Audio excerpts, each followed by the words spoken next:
Ron and Brian podcast. Get ready to fill your ears with the latest news, politics, current events, and whatever else we feel like talking about this week. And now, your hosts, Ron and Brian.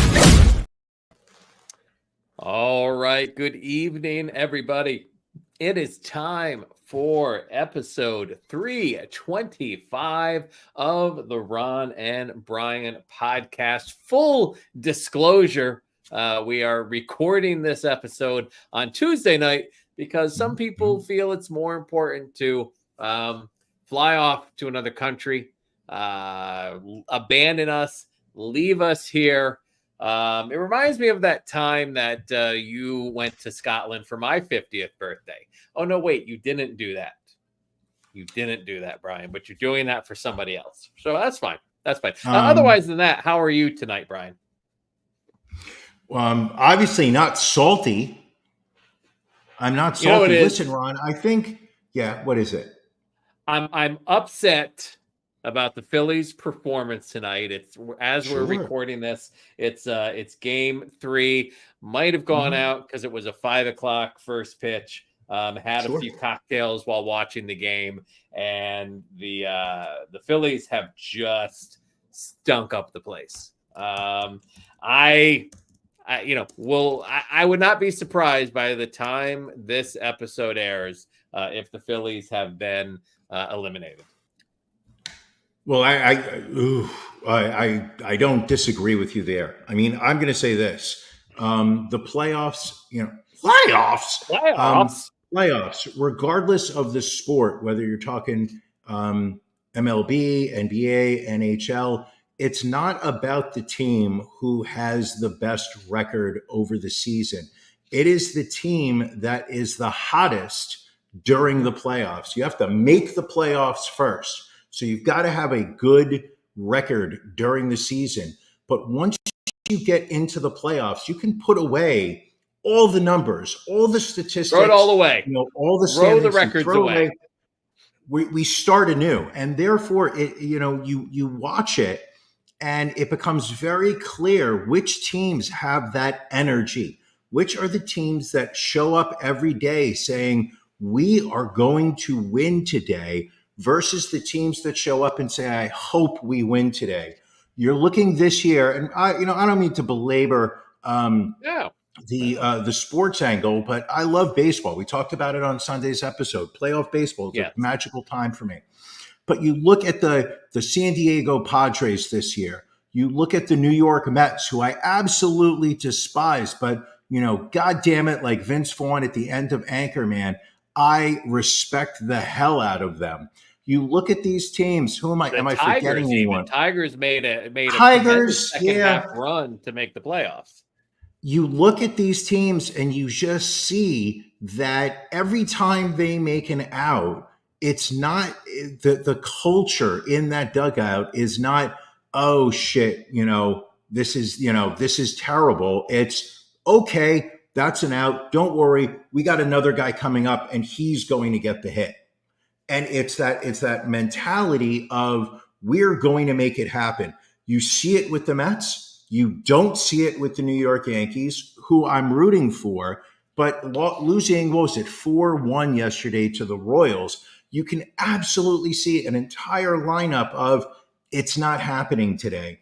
And you look at a team like the Mets where, they may be down going into the 9th inning like they were with the Brewers. And it's like, it's never over until it's over. Just like great Yogi Berra said, friend of the show, Yogi Berra, it's never over till it's over. And the teams that win. You look at game 1 of that Mets-Phillies series. The Phillies were up going into the top of the 8th.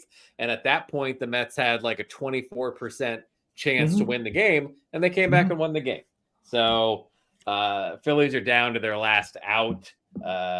Cody, is it Corey Clemens or Cody Clemens?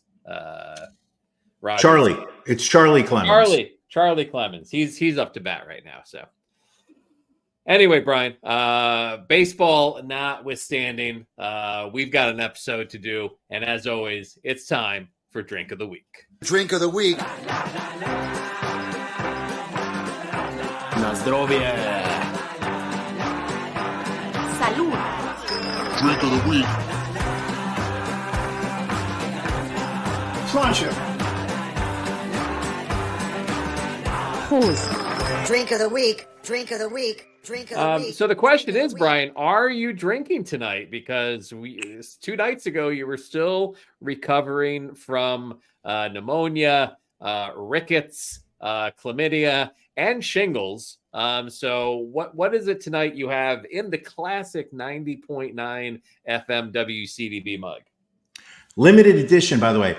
I am limiting my alcoholic intake for this coming weekend. So therefore, what am I rocking right now? Oh, I'm drinking a cup of coffee. That is correct. You are looking at a mug that is holding a Nespresso Melosio, which is here to delight you with its honeyed sweetness and the hallmark smooth cereal note of the blend's bourbon Arabica.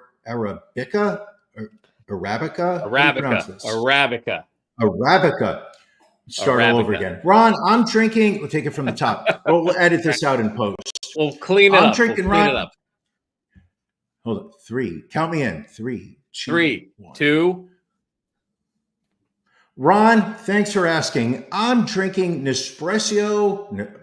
One more time, Ron. I'm going to get this right. And 5, 4. Thanks for asking, Ron. I'm drinking Nespresso Melosio, which is here to delight you with its honeyed sweetness and hallmark smooth cereal note of the blend's Brazilian bourbon Arabica beans. With an intensity of 6 out of 10, no score on Beer Advocate because it's not a beer. This cup of coffee is going to keep me warm on the inside while at the same time satisfying my taste buds. I'm going to take a sip right now. Have a sip. I do love a good Nespresso pod. Makes quite the nice cup of coffee. I'm going to tell you something. You want to know how old I am? How old are you? I am so old. I recently entered the phase of I'm going to get some decaf coffee so I can have a cup of coffee at the end of the night that won't affect my ability to sleep. This is decaf coffee, by the way. Wow. That's how fucking old I am. That I have entered that phase of, I really like an evening cup of coffee, but I don't want to affect my sleep. When I was 30, I didn't give a shit. I just have a regular cup of coffee and then just power through it and go to sleep. Now I need a decaf. Ron, you've been drinking this evening. Your sorrows away thanks to the New York Mets destroying your Philadelphia Phillies. Despite the fact that you are a native New Yorker, you have moved to the you are now Philadelphia adjacent, if you would, and you have embraced Philadelphia sports teams. Not only that, but you've also embraced Philadelphia beer. What is it today that you're bringing to the table? Because I know you're going local. Well, let me say this. My lovely wife asked me that. She's like, "You're a Phillies fan now?" And I'm like, "I am a Phillies fan on the National League playoffs side. Should the Phillies make it to the World Series, which probably is not going to happen, were they to compete against the Yankees in the World Series again, which probably will not happen, my allegiance still lies with New York." We were down at Cheshire Brewing, friends of the podcast. I was drinking Love that place. Glass lager. I was drinking Lime Time, and I decided to, like you said, keep it in Pennsylvania. This is the Lancaster Baked Pumpkin Ale. It is an ale brewed with pumpkin, spices, and natural flavor. Have your pie and drink it too, they say. This is a 7.5%. On top of the beers that I have already drank. It's going to be a good night. Take a look at that, Brian. That is exactly the hue that you want from a pumpkin beer. That is the color that you want. It's and I know for a fact that you are incredibly particular about your pumpkin ales.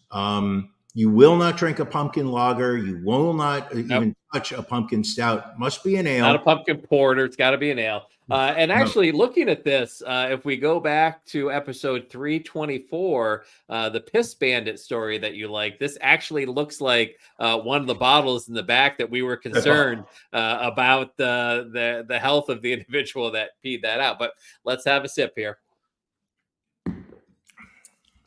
Oh yeah, He goes Lancaster to Brewing. Ooh. Listen, I will say this: Lancaster Brewing, highly underrated in the beer world. This is delicious. Sure. I highly recommend the baked pumpkin pie ale. Oh, another tip. Enjoy. What is the ABV on that, if I may That ask? is a 7.5%. So I will be feeling good Oh, as Mrs. we do the remainder of episode 325. If Mrs. Ron is still awake at 9 o'clock when this show is over, she will be pegging you. Mm-mm. Well, in the meantime, Brian, let's discuss our beefs of the week.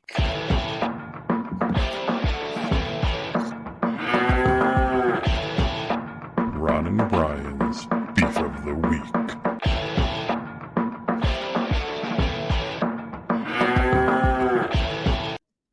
Did I? Joanna's in implying that I didn't pronounce it. I said Lancaster Brewing.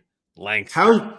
What is Lancaster? Lancaster. It's Lancaster. Lancaster. It's not Lancaster. It's Lancaster. Okay, well, I'm not trying to be argumentative here, but who gets to decide the pronunciations of words? Well, Johanna does.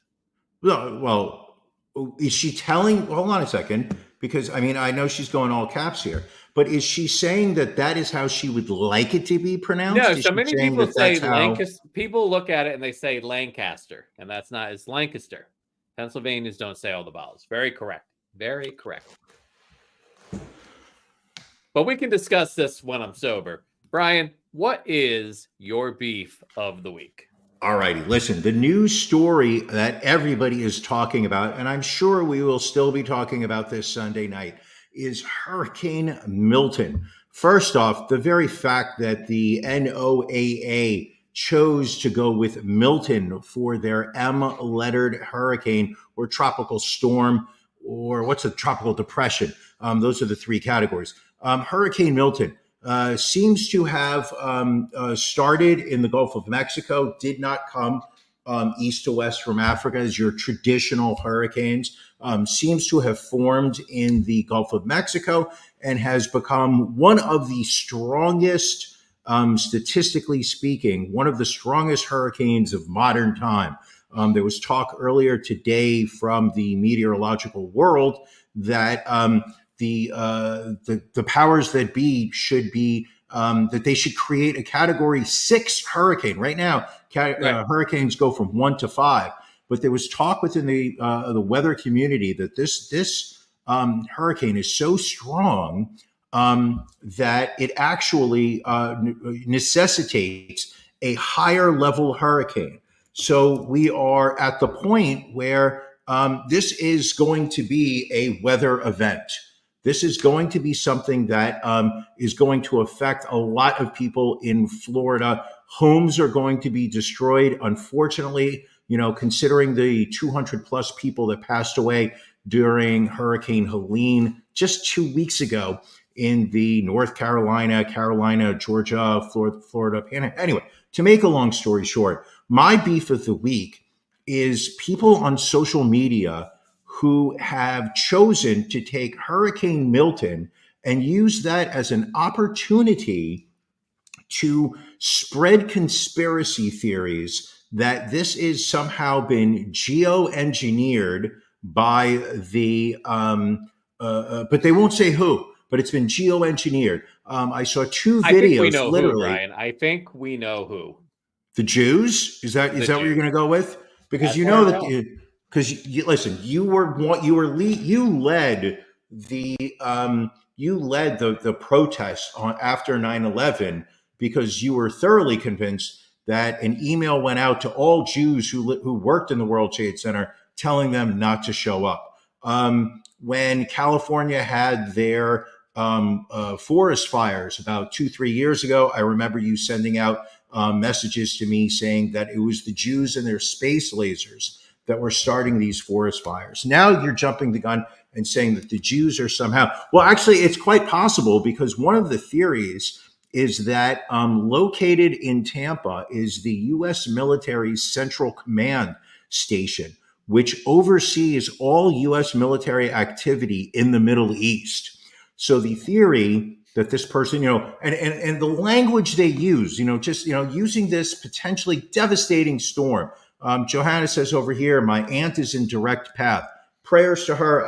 Not prayers to God, because I don't believe in God, but prayers that she turns out that she's going to be fine. However, the number of people are just like, and do I need to say what's located in Tampa, but the U.S. Central Command, and what area do they take over? The Middle East. Do I need to say more? Like, it's just the very fact that these people with absolutely no facts. Another person I saw earlier today pointed out that there is a lithium mine somewhere in like the Mexican Yucatan Peninsula, and somehow that they are seeding the storm with lithium to somehow make it stronger. And the woman that was doing it was just like, I'm not even going to say everything that I want to say or that I know about this, because TikTok is going to ban. It's like there is a terrible storm coming in. American lives are going to be affected. People are going to lose their homes. People are going to die. People will be injured. A complete tragedy, And the thing was, you also saw earlier today, just from the human aspect of it, there are people that can't evacuate. There are people that have nowhere to go. People that have dogs or senior citizens they live with that they can't get to a shelter or whatnot. And those people are scared right now. They're in the eye of a hurricane, of a Category 5, and that there's people out there who are choosing to take this as an opportunity to go on social media and to fabricate conspiracy theories simply because they think it's going to get them some clicks and likes. I mean, I would love to go back to the easier time of this past weekend when we were all talking about chicken bakes and double chunk chocolate cookies. Boom. But now it's like my algorithm is all taken over with conspiracy theory, and it's just disgusting. It absolutely disgusts me that this is what Americans are choosing to do with their time right now. Utterly sad and pathetic. That's my beef of the week.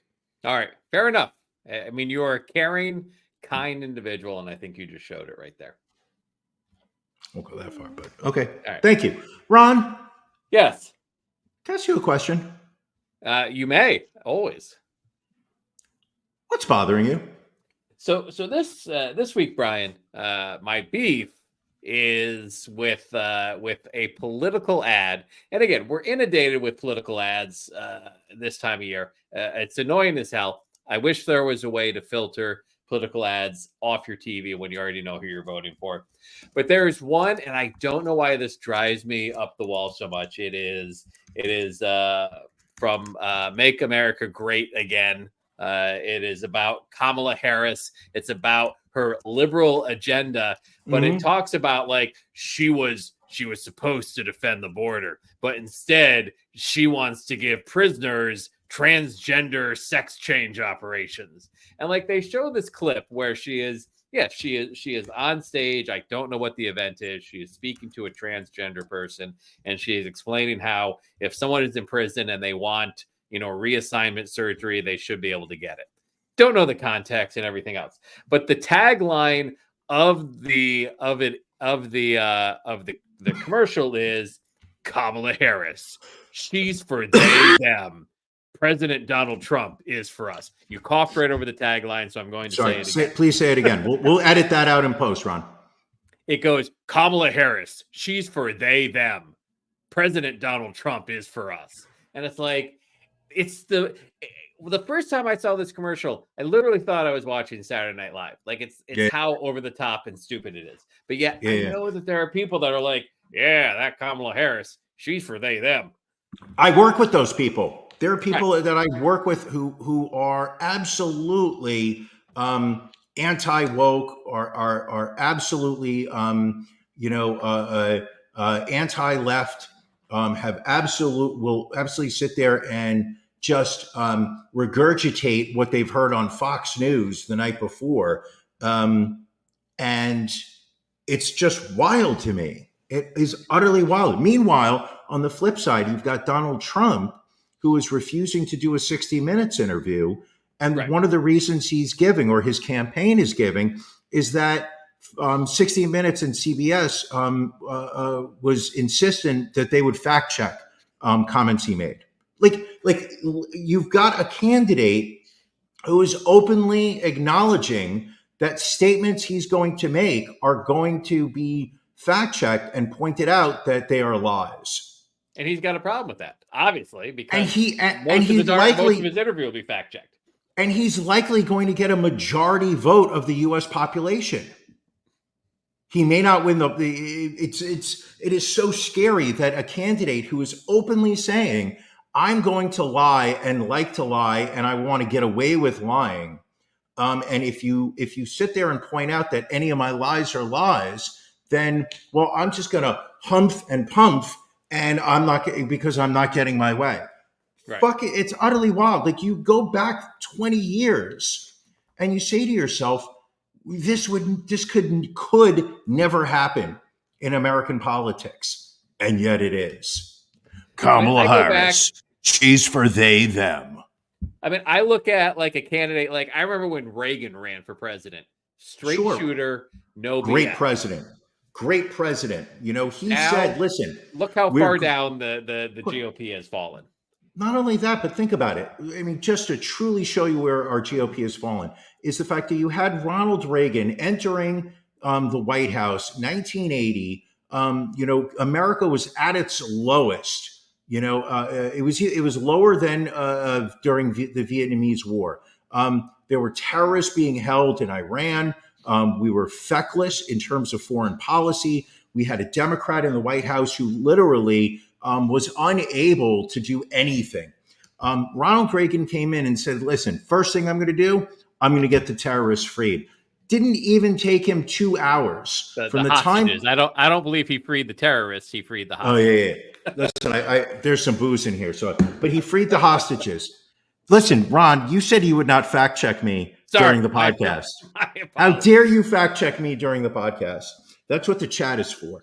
All joking aside, but within I would say 4 hours from the time he got sworn in, all the hostages were freed because Iran realized that they were up against a formidable opponent now in the American presidential seat rather than Jimmy Carter. What did Reagan do as his number one item? Was to take down the Soviet Union. People nowadays, we forget what a threat during the Cold War the Soviet Union was. Ronald Reagan sat there and said, I am going to build our military. We can afford it. Right. We can afford it right now. I'm going to build the U.S. military to a point that the Soviets are unable to compete against us during this Cold War, and they will crumble. Well, and that is exactly what happened. Gorbachev, tear down this wall. And he was a politician. What happened? Listen, Ronald Reagan tore walls down. Donald Trump wants to build them. If there is anything that tells you exactly where the Republican Party has gone wrong, Ronald Reagan wanted to tear down the walls. Donald Trump wants to build them up. That is a perfect anagram, not an anagram. Analogy? Not an analogy. No, it's not an analogy. Simile? I wish I studied comparison. Maybe. I wish I did better in English classes. Can we give former President Jimmy Carter kudos for making it to age 100 this past week? Sure, but I don't think he remembers anything past 94. He is now officially worth no points in the death pool. I will say, sure. I feel sorry for that man because he has been on hospice for 2 years now, and if you see him being pushed around in his wheelchair right now, not the quality of life you would want to have. He's lost the power to keep his jaw up. Right? Can you imagine that you have become so weak physically that your jaw literally just Well, he's at that Just flops point down. that George Bush was a few years back before he passed. Like, I think about that video clip that always pops up of him at that Texas Rangers game where he's Sure. sitting there, right before he holds up a baseball, but he can't close his mouth. Like, I'm Just fine terrible. checking out at like age 70, 75 if Sure. I know like the next 25 years of my life are going to be, not. Didn't we agree? I thought we made a pact during episode 1. And Matt Beaker, please go back and pull up episode 1 if you can. I remember you and I made a pact that we would commit suicide live during episode 1000. Ooh, all right. I'll have to check that, but I'm still on board. That we would that at the halfway point we would each take a cyanide pill and just leave this mortal coil. I'm looking for something more romantic than that, but we can discuss this off the air. We don't necessarily need to talk about it here. What we can talk about, Brian, is our stories of the week. Each and every week, we grab a couple stories that we want to make sure we don't miss out on, and we make sure we bring to you, the people, the fans, the listeners. Brian, what is your story of the week this week? Listen, the last couple weeks, I have focused my story on the week in as a warning, Sure. to the American people about things that are going on that in some cases are criminal. Last week, I had the piss bandit who was leaving bottles of piss on a utility box in California. I believe the week before, I had the serial pooper, a man who was going to the exact same house and pooping on in his neighborhood on people's front porches and whatnot. So it's I feel like a trend has happened. I feel like I need to use my story of the week as a way to warn the masses of it's using dangers. Your platform for good is basically what you're saying. Absolutely. Speaking my truth. This week, my story goes out to Missouri, where I believe a Missouri judge, U.S. District Judge John Ross, there was a case in front of him that a state law was enacted in Missouri in 2008 that prohibited registered sex offenders from going outside to interact with children and from having outside lights on, and requiring them to post a sign warning on Halloween that they have no candy or treats to be offered at their home.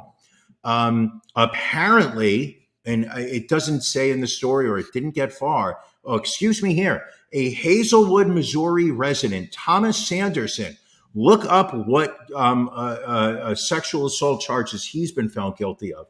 He filed a lawsuit in Missouri claiming that arguing that the required sign violated his First Amendment rights to free speech, claiming the statute forced him to make a statement he did not agree with, which was apparently that he has no candy. So the U.S. the District Judge John Ross literally sitting there saying pedophiles handing out candy on Halloween, or pedophiles being required not to hand out candy on Halloween. And what did he do? He sided with the plaintiff.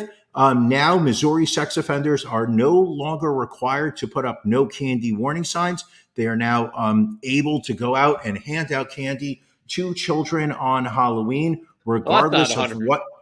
And I know you want me to put these fact checks in the private chat, but they are no longer required to post the warning sign on Halloween, but they must still follow the other provisions in the statute that require them to stay inside and keep outside lights turned off.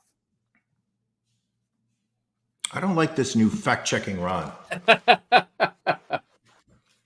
It is interesting because he was apparently assigned as a tier level 2 offender back in 2006. His argument was the fact that the statute didn't go into effect until 2008, that it shouldn't apply to him.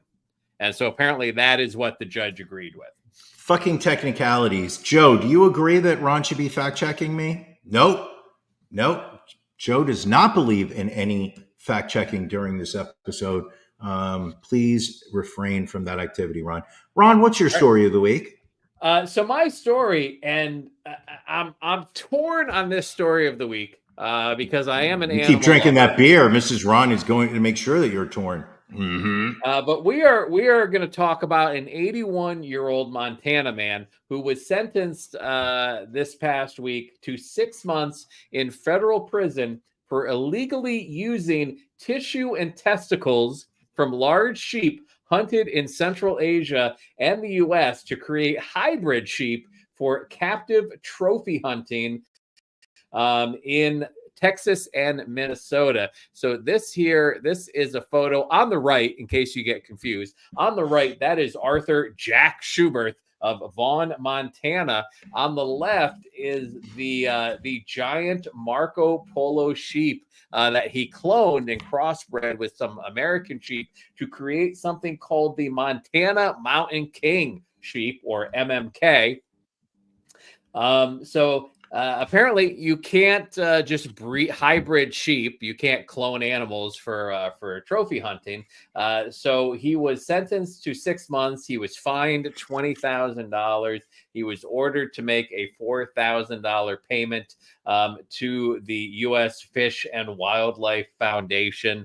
So it was him and 5 other individuals apparently that were selling semen, crossbreeding. But at the end of the day, this is illegal. But again, I go to the victimless crime portion of it, and should we put an 81-year-old man in federal prison, not state prison? This is federal, pound you in the ass prison for 6 months. Can I ask the question? What is the offense that he is being charged with? I know you read the crimes, but in theory, if I so is it that he went overseas and brought a breed of animal from overseas that he is now introducing into the American flora and fauna, I guess? Because the thing is, it's like, if I were to take if I had a German Shepherd right now, and my neighbor had a Dachshund, and I wanted to crossbreed them, have sex in my living room while obviously live streaming on Patreon. This is the content. This is the content, people, that you would be getting on Patreon if you joined it after dark. But if I did that, I would not be charged with a crime. Apparently the issue is he violated federal and state laws by bringing, to your point, he brought in an animal that is not native to the state of Montana or Texas. So he violated federal and state laws. He also violated international treaties against cloning that are on the books. And apparently he and these 5 other individuals also conspired to hide this information from the federal and state government. So it's a variety of issues. They also sold these hybrid sheep to people in Alabama, Arkansas, Kansas, Missouri, Nebraska, Ohio, Oregon, South Dakota, and West Virginia. So every one of those instances, because they cross straight lines, was a federal felony count that he was dealing with. Jesus. Yes. Okay. Now, this one sheep on the left, MMK, has been confiscated by the Fish and Wildlife Foundation, and they're in the process of finding a zoo where they can. So what's interesting is they have to find a zoo where this MMK, this special sheep, can live out his or her final days. But they have to be careful to keep it away from other animals because they don't want this animal breeding any more than it already has. And what was it? The MMK? It's the Montana Mountain King. The MMK, not to be confused with the BTK. That's where I was going with this. That's the bind, torture, kill serial killer. I want to say it was Daniel Radcliffe, but I know that's Harry Daniel Potter. Radcliffe. Hey, I was thinking, wasn't that Harry Potter? No, yeah, that's what I say. It was Harry Potter. But who's the BTK killer? Dennis Rader, Rader. I read a fascinating book about him. He was a fucking moron because he literally, no. he was so skilled at killing people, not leaving, and not getting caught. I think he did it. He was killing people for about 20, 30 years. Oh, Like yeah. it went on forever. He was anonymous for like 3 decades. But this idiot decided that like it wasn't just good enough to kill people. What he needed to do was he needed to rub it in the cops' nose. So he started writing letters to the police department, and they were able to get him to send them a hard drive with his messages. And keep in mind, this is like maybe the 90s when they caught him. Not nowadays where the technology is really advanced. But they talked him into sending in a hard drive with proof of that he was the BTK killer. And what they did was they were able to take the files that were on the hard drive and locate the computer that had created that file, which was the church group where he was volunteering at. So They just went to the church, followed around, and said, all right, which one of these people that uses this computer is the BTK killer?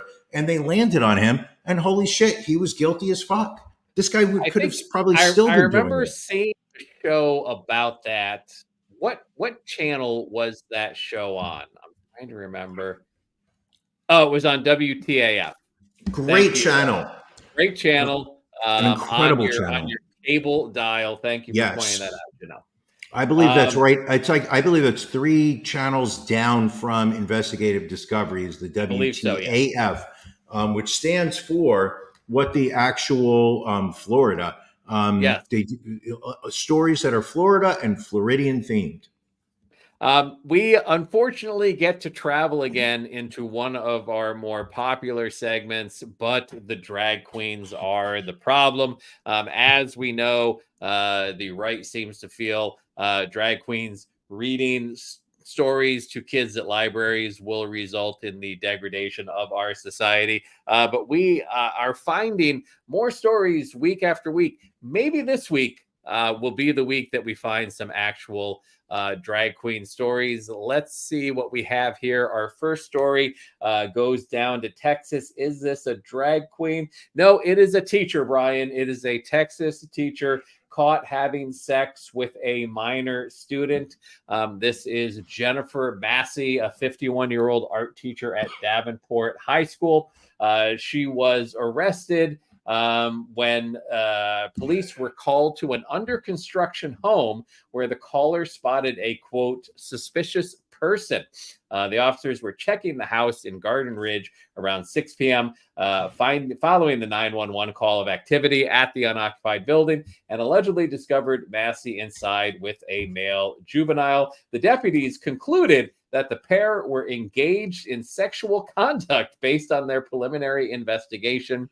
Massey was charged with improper relationship between educator and student, a second-degree felony, and she is being held at the Comal County Jail. The local school district where Massey teaches condemned the alleged behavior and placed her on leave. Yeah, that's the story. All right. Like, I feel like there are less obvious places. If you're going to have sex with a minor, I feel like there are less obvious places than an under construction building. Yeah. I would say you have to be a little bit smarter if you're looking to have sex with a student. Let's see. We have another story here. Let's see if this is a drag queen. No, Brian, this is another teacher. This time we are going out to Wisconsin, where a teacher is accused of sexually assaulting an 11-year-old student. She also allegedly sent him more than 33,000 racy texts, some so explicit that the 23-year-old bowed her head in shame as they were read in open court. This is a photo of Madison Bergman. She is now facing 10 felony charges, including first-degree child sex assault, child enticement, and multiple counts of sexual misconduct by a school staff member. My bigger concern is now that we have seen her, we will die within 7 days. Oh, Ron.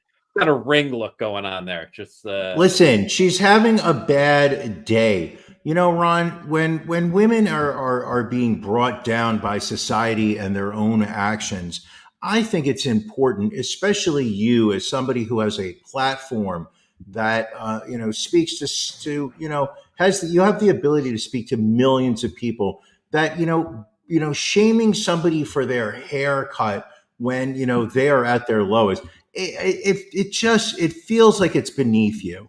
It feels Fair like enough, something fair that enough. Let me get back to the facts then. So apparently in the court, they talked about how there were approximately 33,000 texts between teacher and student. Apparently the relationship became more sexual and explicit as time went on.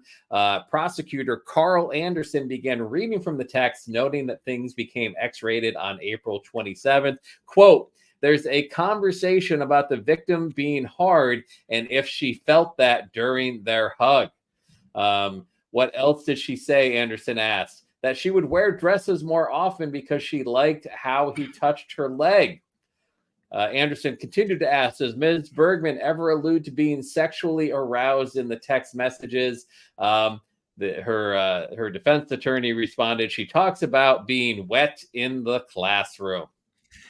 And this is an 11-year-old person that she's talking to? That's an 11-year-old boy that she is having this texting with. This was just the preliminary hearing. So we will follow this story, and That's disgusting. We will provide more information as it goes along. Let's see. We have a third story here, Brian. Got to be a drag queen. It has to be a drag queen. Surely this has to be the drag queen portion of the show. Not a teacher this time. Not a teacher.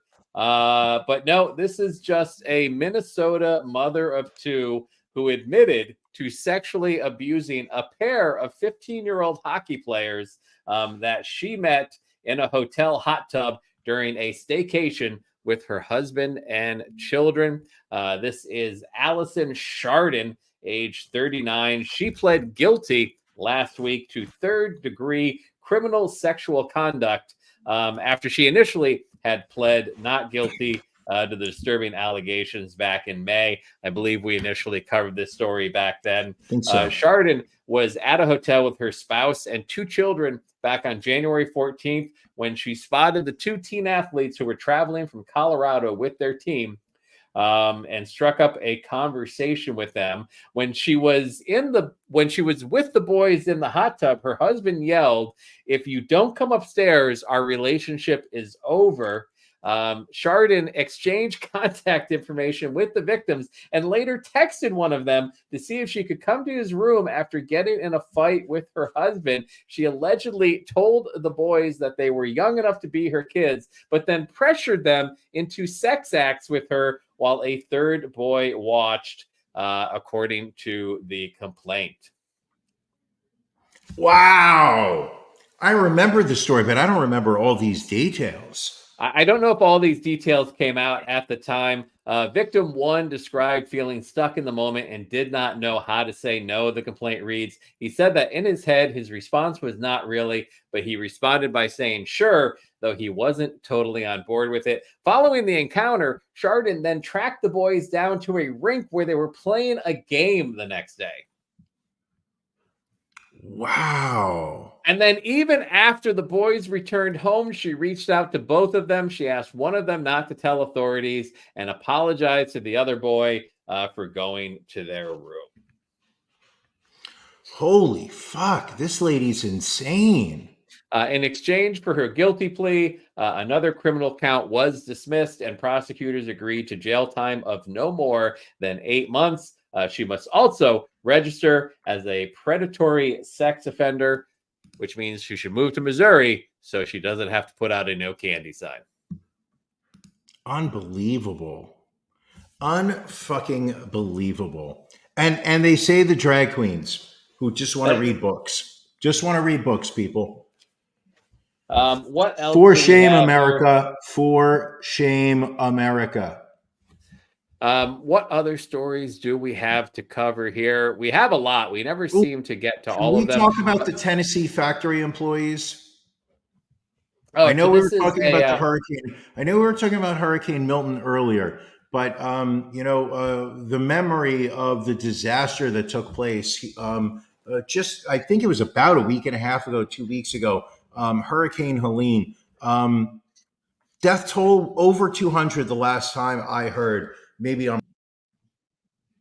So we're going to go back, and this is a company in Tennessee called Impact Plastics, where 11 Tennessee plastic plant workers were swept away by deadly floodwaters after they tried to leave the facility.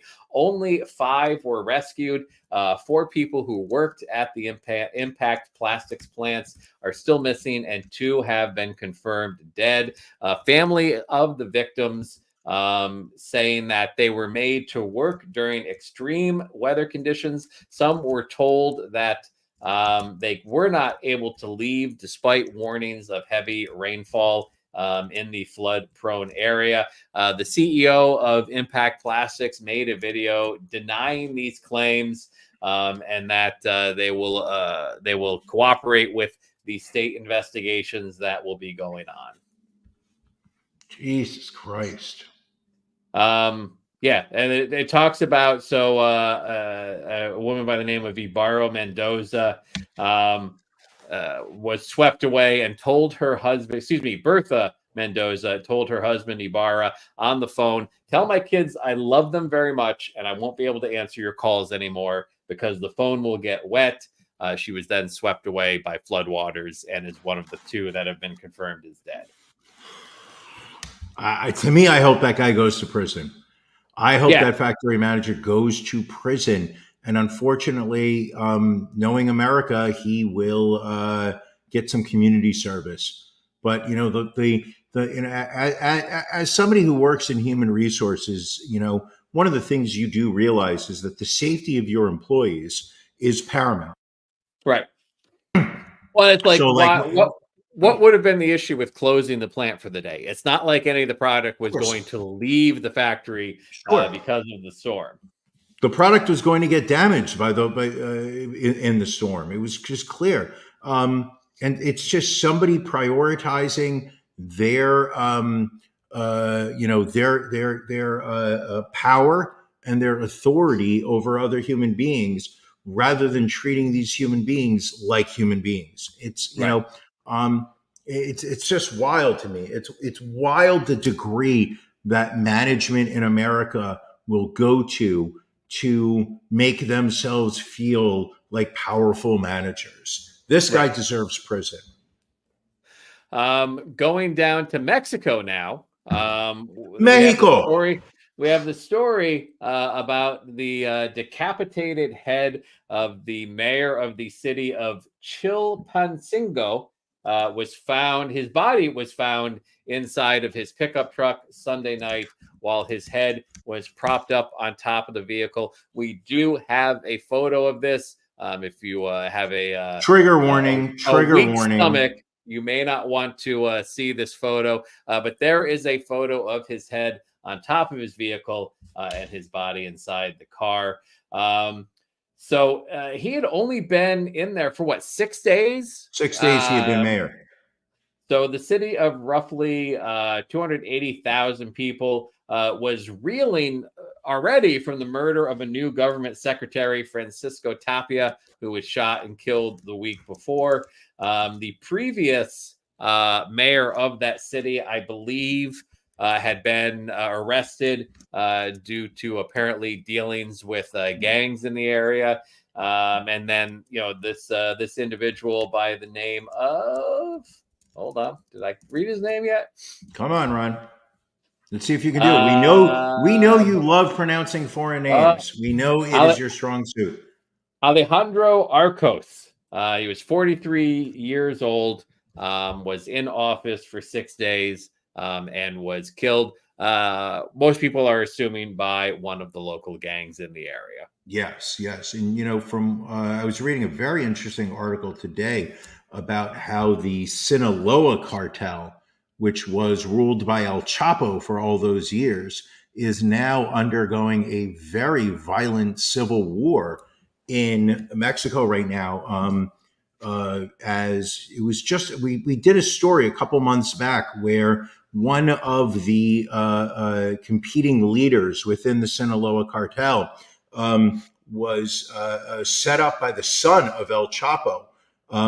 What they did was they scheduled a meeting with him in person, and confirmed, this is your safety is guaranteed. We are going to meet. We're going to talk business. You have no reason to be concerned. Obviously, since El Chapo got arrested, things have been tight within the Sinaloa cartel. And what happened was as soon as this the Sinaloa boss showed up, he was beaten up, he was kidnapped, forced onto a plane, flown to America, and immediately turned over to U.S. authorities. And since then, there has been a concern within Mexico about the power struggle that will take place. I don't believe that this is the same area where this governor. I mean, Mexico, literally. I mean, if you look at the money that is to be made by sneaking drugs into America, we don't take responsibility for it. Mexico literally has become a narco state. There are politicians, there is a government set up, but the effect of the power that the cartels have in Mexico, shocking, just shocking. All right, now we're going to jump over to London, Brian, where a British doctor has pled guilty to a plot to kill his mother's partner with a fake COVID-19 vaccine, which involved him forging medical documents and dressing in disguise to inject his victim with poison. So I'm going to show this first photo right here of Thomas Kwan. Take a look at that face right there with the glasses, the hair, the mustache, the goatee. This is a photo they found on his computer of a disguise that he designed for himself. This next photo is what he actually looks like in real life. This is the mugshot of Thomas Kwan when he is not in this getup. So he passed himself off as a nurse and even took his own mother's blood pressure before administering poison to her partner, Patrick O'Hara. This took place in Newcastle in northern England. O'Hara survived but suffered from necrotizing fasciitis, a potentially fatal flesh-eating bacteria infection after receiving the injection. Kwan, a family doctor in Sunderland, pled guilty to attempted murder shortly after his trial began. He had previously admitted a charge of administering a noxious substance. He apparently was concerned about his mother's will, which provided that her house would be inherited by O'Hara if he was still alive when his mother died. He checked himself into a hotel under a false name, used false number plates on his car, and as we mentioned, disguised himself with a wig to carry out the plan. And yet, still didn't kill the guy. Well, I mean, it was a fake virus.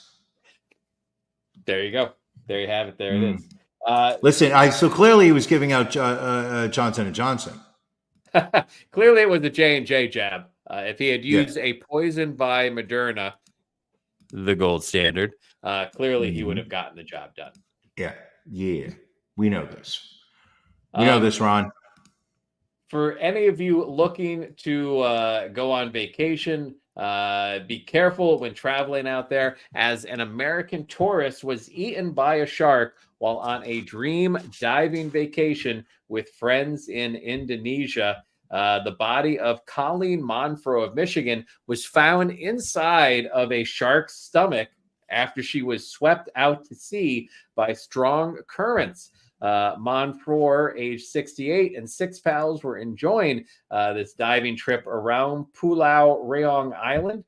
She was dragged out by strong currents, and the boat's guide was unable to pull her back in. A fisherman caught the shark a few days afterwards. Again, this may be a disturbing photo for some. Here is a photo of the shark after they had cut it open on the beach. You see that blurred photo in that blurred portion of the photo in the back. Oh, yeah. Those were the body parts that they pulled out of the shark's stomach. Looks like they're about to cook some ribs. Listen, they probably ate that shark afterwards. Why waste the meat or whatnot? And again, why digitize this photo? I want to zoom in. On this New York Post. The New York Post is very particular about what they share and what they don't share.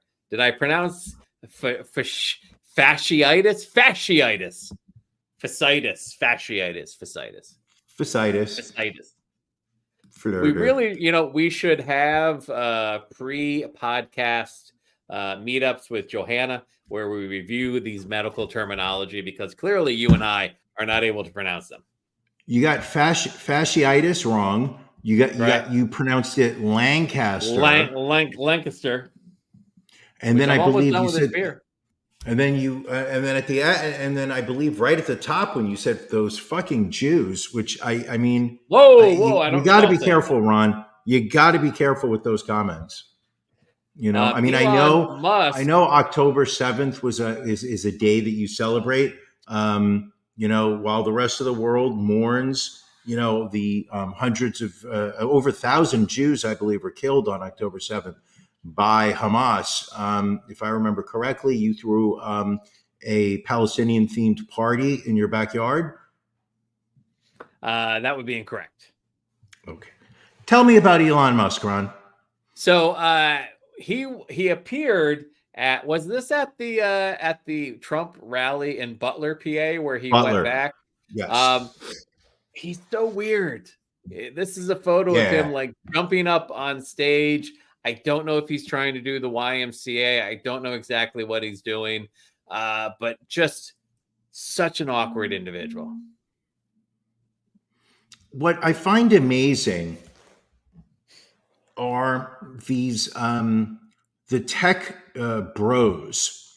What I don't understand, and this is the part, and I know that economics comes into play, but you've got these tech bros that as they are coming up in terms of stature in society, in terms of effect that they have on companies and whatnot, they all seem to stray towards a very libertarian approach, which is, very much so like we need, government regulation is stepping on the toes of business.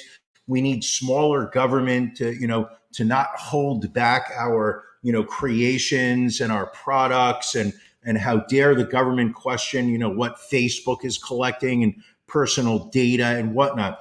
And then what happens, what I find very interesting, is they hit this phase where once they really get to the top, they immediately start skewing to the far right, where it is, no, actually what we want is to be able to tell everybody what to do because now we have power. Right. Like when Google was coming up, their motto was, what was it? Don't do anything bad, or be good, or right. Do no harm. Do no harm. And then suddenly Google's just like, oh, hold on a second. We are a multi-trillion-dollar company because we're collecting all this data on our users and we're selling it to marketing companies left and right, and we'll sell it to anyone pretty much. Right.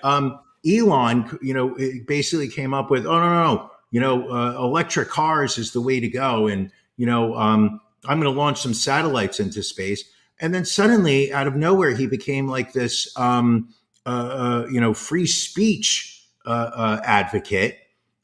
Just a few years ago, talking about how free speech is going to be is the only way for freedom, and yes, the right is going to be pissed off and the left is going to be pissed off, but when you're talking about free speech, it is so important. Now suddenly he's going after Donald Trump, who literally is bragging about how he wants to punish anybody that disagrees with him. Right. He's going to weaponize the DOJ if he gets back. Elon Musk got up there on, during the rally. I think it was on Saturday, maybe Sunday. I don't remember. And literally said that if Donald Trump doesn't win the presidential election, this is going to be the last election ever held in America, because somehow Kamala and Larry Wirtz, or whoever her vice president is, they're going to immediately become dictators and eliminate all elections, right. Which I don't even understand where they're getting that concept from. He's supporting a candidate who's just like, I want to be a dictator for one day. When I get in power, I want to be like advertising, I want to be a dictator. And Elon Musk is like, if we don't win, we're going to lose all. Like, it is wild to me, just like the lack of consistent logic that comes out of Elon Musk and other. I know Peter Thiel is another guy out there in Silicon Valley who, he made his billions doing a bunch of stuff, not on the forefront the way Elon is, but is supporting all these right-wing efforts because suddenly he has the money and now he wants to be the one in power. Like, right. All this talk of free speech and freedom and whatnot was all just like a smoke and mirrors, so that they could sit there and be like, no. Once we want to keep accruing power, and once we have enough power, then we just want to be able to install fascism, as long as we're the ones that are in charge. Which is wild to me. Wild, wacky stuff, that is. Wild, wacky stuff.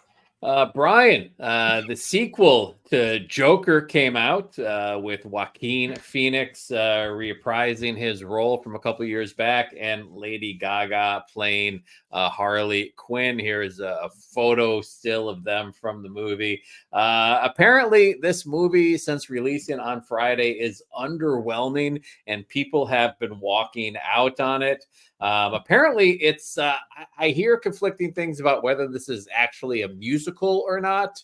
I understand there is a lot of music in it, however, but apparently the producers were saying for the last few years, like, this is going to be a musical. And like, people are walking in and they're like, wait, there's a lot of music here. What have you been hearing? You are, I believe, our resident movie expert. What is your take on Joker 2, or as they like to say, Joker folie à deux? I didn't know you knew French. Oh yeah, may we? Scary. What do I know? What I know is the fact that it is being ranked in one of the top 3 flops in Hollywood in the current age. You look at the Joker, which was. I don't want to necessarily say it was a sleeper hit, but when they were putting it together, a lot of people were sitting there saying, Joaquin Phoenix, he's not going to be a good Joker. Heath Ledger really defined that role. Heath Ledger set the bar. I believe that was Batman Returns, the movie he was when he played the Joker. And it was, people just, generally speaking, were, really trash talking Joaquin Phoenix. The movie came out, I believe like the budget was like 60 million on that movie. Immediately, right. It was a #1 hit across the country. I saw it. It's a dark movie. It's not what I would consider a feel good story. Sure. But I mean, it was a little weird at times. I'm not going to lie. It really just shows, a man's descent into schizophrenia. I'm going to throw out madness. The word. I'm not. Madness. Showed his slide to madness. And because it's Hollywood, their very first thought is, great, we have a hit on our hands. How can we squeeze more profit out of this sponge? So they decided that they were going to hire Lady Gaga to be the female lead in the movie. And because she's a singer, she was going to be singing songs. The backlash that this movie has received in the American population, I mean, it is being compared to, what was it, Mobius? What was the movie with? Morbius with Jared Leto. Oh, it is just, this movie is just being panned. I'm not going to go pay money to see it in the theater. I will wait till it is available for either a home copy review if our friends over in the DC world are willing to share it. Or I watch it when it goes on streaming services. Ron, I could see you paying movie. I could see you. You might go see this in the theaters. I will. You liked the first Joker. I was not a fan of the first movie, so I wasn't. I was hopeful that the second one might be better because I'm a fan of Joaquin Phoenix. I'm a fan of Lady Gaga. But yeah, I think I will wait till this is released on streaming services as well. Okay. Yeah, I don't blame you. There's so much bad content that seems to be just out there right now. Like, what did we try to watch on Netflix the other day? Oh, it was a movie called It's What's Inside. It's supposed to be like this horror sci-fi type movie. Watched like a half hour of it. There's nobody of any note in the movie. Like I wouldn't give you a name of an actor or actress that you'd recognize, but just poorly written, poorly filmed. Just it's one of those movies that you're like, why was this even made? Like it just feels like there's so much bad content out there at the moment. Well, I do believe I can't hear you right now. I'm talking fine right now. You know what it is? I gotta remember to turn off my phone because my phone always jumps onto this. Okay. There we go. We're fixed now. What I was going to say was just simply, I think there are so many streaming services right now that there's just so much content being made, and the quality is suffering. You open up Amazon Prime Video or whatever that app is, you open up Hulu, and they just have hundreds and hundreds of options of things that you look at and say to yourself, I will never watch this. I mean, not to mention Tubi, Roku channel, Hulu, Shudder, MGM Plus, Fandango. I'm just going to keep reading off stuff. No, keep going. Why would I stop you? I don't know. So why don't you... Fuck your story. Why don't you tell the people where you are going to be? Because for our international listeners and fans out there, specifically in Scotland, you may have an opportunity to see Brian in the flesh. So why don't you tell the people, although I guess by the time this airs, you will have already visited, but just tell the people where you will be rather than doing this podcast live.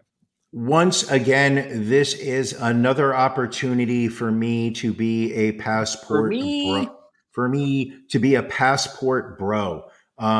Any opportunity now I get to explore this globe, just to have the opportunity to remind myself that despite the country we are living in, we are all breathing the same air. We are all walking on the same round piece of rock called the earth.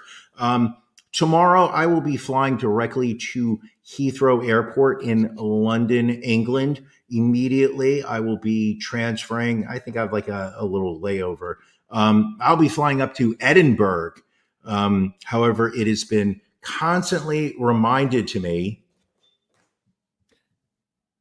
that it's pronounced Edinburgh or Edinburgh, something like the G is silent. Edinburgh. Right. And lo and behold, I don't even know if I'm going to be able to understand the Scottish people. But the reason for my trip is I'm going up to visit a friend of the show, Mike, is having a very important birthday. We are going up there to celebrate his birthday. I will be visiting the Macallan Distillery, where they make Macallan.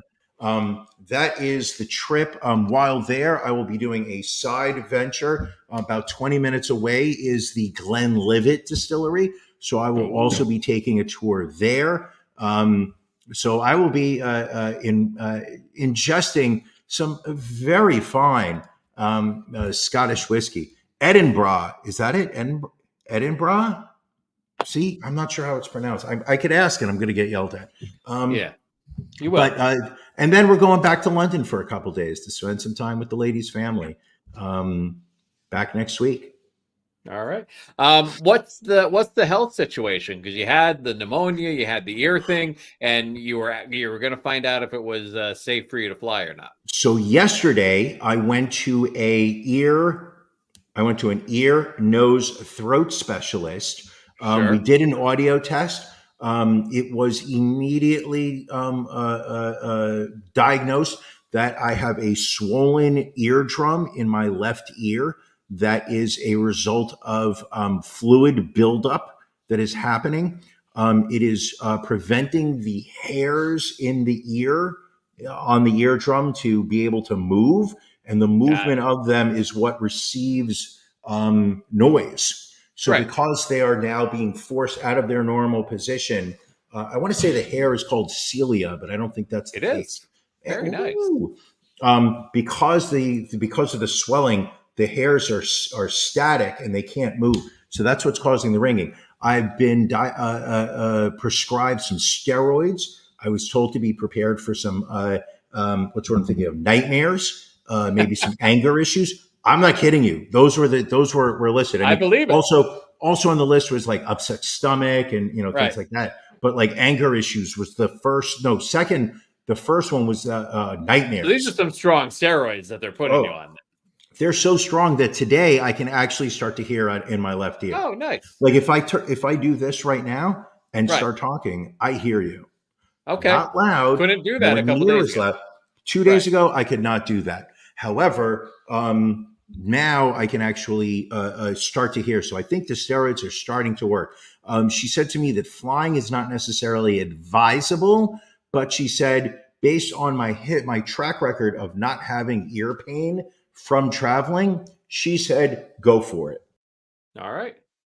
Well, people, you can rest assured that even though Brian's out of the country, your champion is still here, still abroad, still will be taking care of business that needs to be taken care of. Do you have any trips lined up? I've not heard any mention of it. Not you at and the the moment, lady no. usually go away. We had talked about maybe taking a trip for our anniversary this year, but we sunk a lot of money into the house between the pool and everything else. So we're just going to kind of take some like long weekends. Like when we came up to see you, we'll probably do a couple long weekends. We've got Hoppy Halloween coming up. We've got the Jardy Halloween party coming up. We got a lot of fun stuff domestically. That we'll be enjoying. Excellent. I see you are holding the championship belt. Is there a reason that you are holding it? Just, I want to, as we get deeper into the NFL season, and we will post our NFL locks of the week on our social media as we get closer to the next set of games. We will make sure you folks have those locks of the week. But I just want to make people aware of who the champion is out of all of us. Oh, don't flip me off, my friend. But it does look like you've been keeping it in good shape. That thing looks clean. Are you buffing it? I buff it. Sometimes I drag my bits and pieces across it just to give it I would hope so. a little special treatment. But yeah, so the belt will be safe. Well, let me say this to you, my friend. This has been an outstanding episode, 325. Sure. I wish safe travels to you and your lady. Sounds like this should be a fantastic trip. So get there safely, enjoy your time overseas, and then travel back safely. And we will be back here live for episode 326 on October 20th. Sunday, October 20th. I like that. I love that. Live to you. Anything else, Brian, before we wrap this episode up and you start to pack for your flight? Yeah. First off, obviously, I love you, Ron, and I appreciate being able to do this with you weekly. But I want to thank everybody in the chat right now. We weren't sure whether we were going to be able to do an episode this week. We weren't sure when it would take place. Sure. It's short notice. You're very busy. You've been doing a lot of traveling for work. I've been, under the weather. However, not that I would say it was late afternoon we were discussing whether we would be able to, carve out an hour tonight to be able to do this. You said yes. I sent out the invitation. I know last minute. However, it was it was, hey, listen, we're doing this. If you have the opportunity, please join us. And big thanks to Janelle and Joe for joining us. I always appreciate them in the group chat. Love the fact that they watch. And also, I know that they are both actively preparing for this coming pajama party later on in October, when you will be putting together a game of Can You Beat Brian? I got to start thinking of what a good topic is for Can You Beat Brian? Now, have you considered what your costume you're going to have? Because you have to go on eBay and order your Quiznos, your shirt, your baseball. You got to put a little bit more effort into this. I mean, if I want to do a Brian costume, I still have my Brian costume from Halloween a few years back, which was just a flannel shirt and a black baseball cap. Oh, it was so good. And I think you even sprayed your hair gray. I did. I grayed my hair just so it would match yours. Well done. Well done, my friend. Thank you so much. Thank you, everyone. I will be away for a week, but I'll have my phone, so reach out.